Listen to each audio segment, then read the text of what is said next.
Hi guys, this is Vitaly with AFT Dispatch and A2C Logistics, and in today's video, I'd like to speak with you about California farms flooding. But first, roll the intro.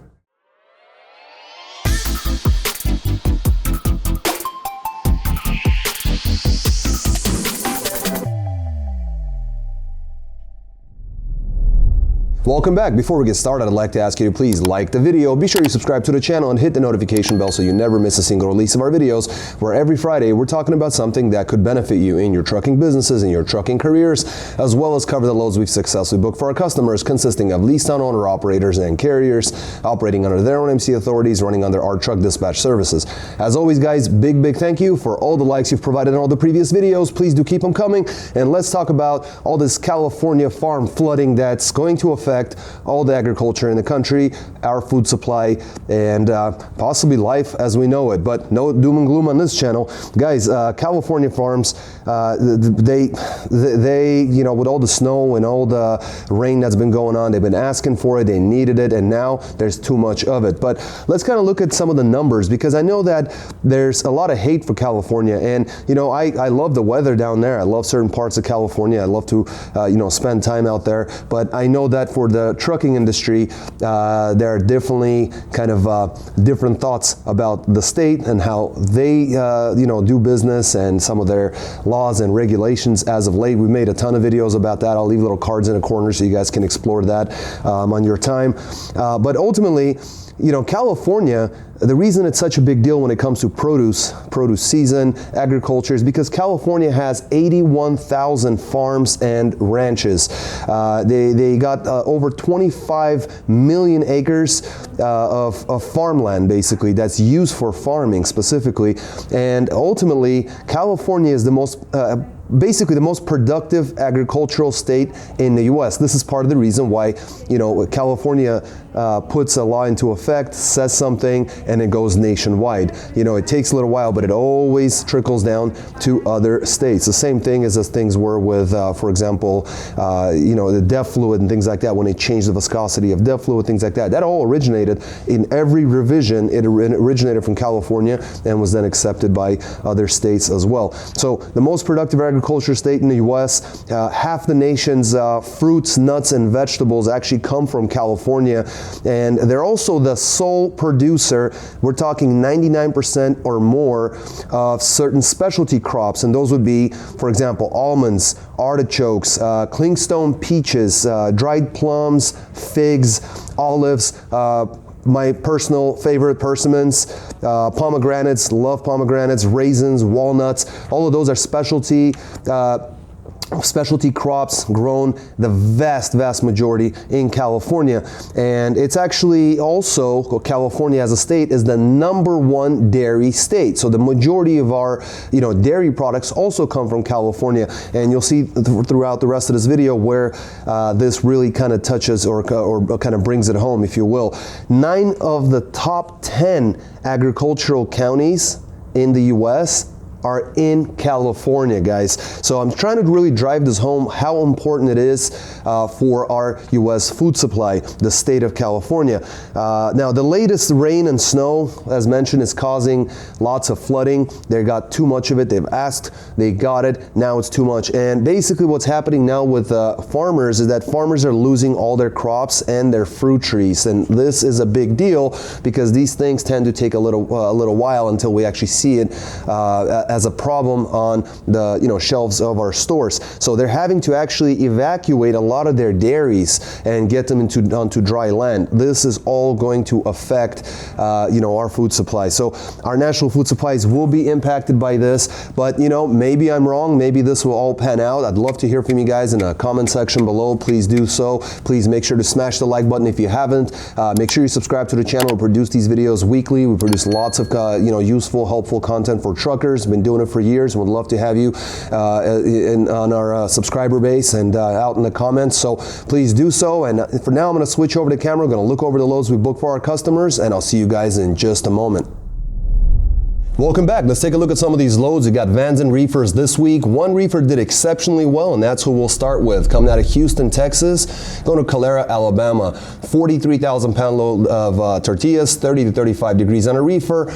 684 miles booked at 1857. Got them 271 a mile going to Alabama.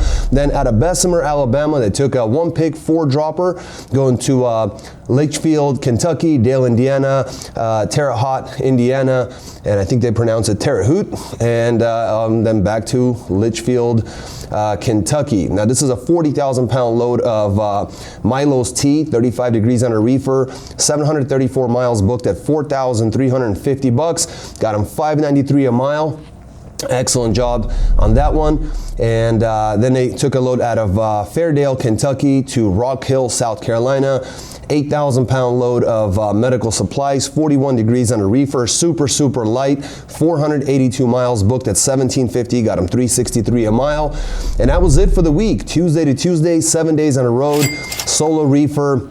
Ended up grossing $7,957 for the week, ran exactly 1,900 miles of loaded, at an average rate of $4.19 per loaded mile average in today's market, guys. Excellent job. If you're not making this kind of money, get yourself a better dispatcher. Great job on a driver, great job on a dispatcher. Moving on to a dry van coming out of Waterloo, Iowa, going to University Park, Illinois. 41,000 pound load of non-hazmat chemicals, 306 miles booked at $850, got them $278 a mile. Then Manuka, Illinois to Denver, Colorado with a 21,000 pound load of dry goods, 967 miles booked at $2,200, got them $228 a mile.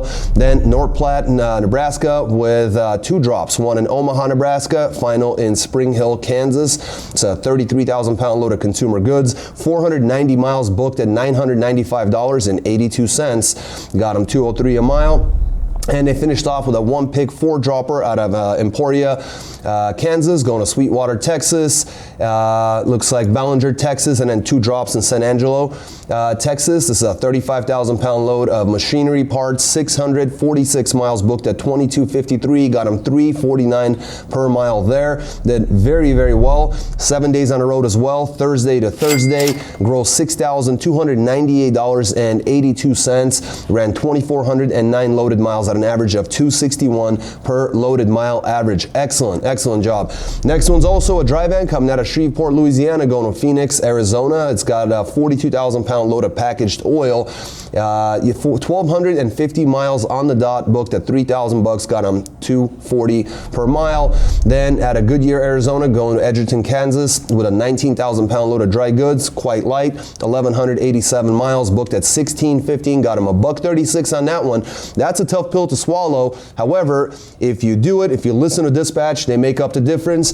Zero deadhead, right out of Edgerton, Kansas, going to Santa Fe, New Mexico, with a 44,000 pound load of PepsiCo products, 721 miles, booked at $25.30, got them $351 a mile. Certainly made up the difference. 7 days on the road, Wednesday to Wednesday, ended up grossing $7,145 on their week, ran 3,158 loaded miles at an average of $226 per loaded mile average.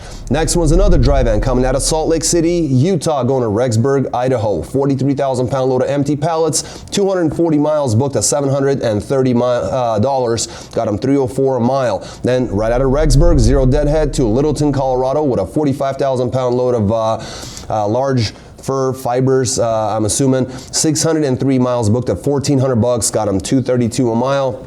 Then Golden, Colorado, going all the way out to Canberra, Oregon. 45,000 pound load of beer, 1,263 miles booked at $2,800, got them $222 coming out of Colorado. Not bad at all. Then Portland, Oregon, going to Woodinville, Washington. 41,000 pound load of non-hazmat chemicals, short run, 187 miles booked at $950, got them $508 per mile. Then Kent, Washington, going to West Richland, Washington. It's a 32,000 pound load of glass bottles, 198 miles booked at $730, got him $369 a mile there. Absolutely killed it. Now this driver is a solo dry van, actually ran for 8 days, Wednesday to Thursday. Ended up grossing $6,610 on their 8 days, ran 2,491 loaded miles at an average of 265 per loaded mile average. And then we got another dry van out of Breckenridge, Minnesota, going to Selma, Texas, with a 44,000 pound load of mixed nuts, 1,280 miles booked at $2,900, got them $227 a mile. Moving on to their next one out of San Marcos, Texas. This one had 4 drops going to Breaux Bridge, Louisiana, Gonzales, Louisiana, Covington, Louisiana, and Bogalusa, Louisiana, with 40,000 pound FAK load miscellaneous product, 549 miles booked at $1,200, got them $219 a mile. Then New Augusta, Mississippi, going to Fort Smith, Arkansas, with a 40,000 pound load of wood pulp. It's 526 miles booked at $1,100, got them $209 a mile.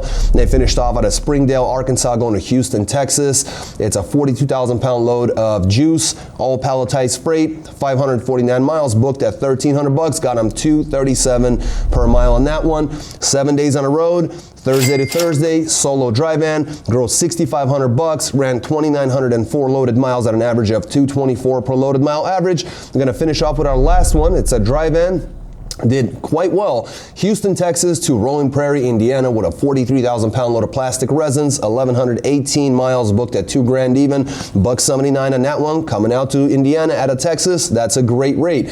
Then out of LaPorte, Indiana to Valley, Nebraska, it's a 41,000 pound load. Palletized coils, 545 miles, booked at 1,050, got him $193, inching him up there. Then out of Omaha, Nebraska to Duluth, Minnesota, looking at 44,000 pound load of scrap paper, 521 miles, booked at $1,000, got him $192 on that one. Then right out of Duluth, Minnesota, Zero Deadhead to Morrow, Georgia, with a 44,000 pound load of skids of salt, 1,202 miles, booked at $2,400, hit $2 on a dot. Then McDonough, Georgia to Anniston, Alabama, with a 35,000 pound load of dry goods, 119 miles, booked at $630, got him $529 a mile, and that was it. Monday to Monday, 7 days on the road, grossed $7,080, ran 3,505 loaded miles at an average of 202 per loaded mile. So there you have it, guys. As you can see, the money's still out there. Diesel's going down in price.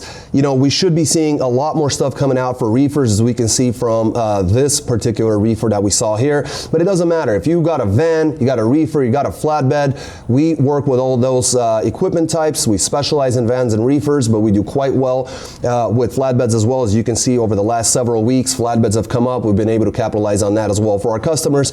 And our customers consist of both leased on-owner operators and carriers, so we can work with both types of truckers that are out there. So the most important thing, guys, in a market like this, you gotta work with people who know what they're doing. You gotta work with dispatchers who've been through the ups and downs of the different market cycles, right? Not just the guys who are trying to basically, you know, skim off the top in a good market. They're not really giving you the really good rates. It's just a slight increase and you think you're doing good. There's a lot of people that I've talked to over the years during good markets where they were just making 50 cents above what the market used to pay, and they were very happy about it, not understanding that they were leaving $2 to $3 a mile on the table. So don't leave money on the table. Make sure to give us a call, text us. Number's 801-448-6363.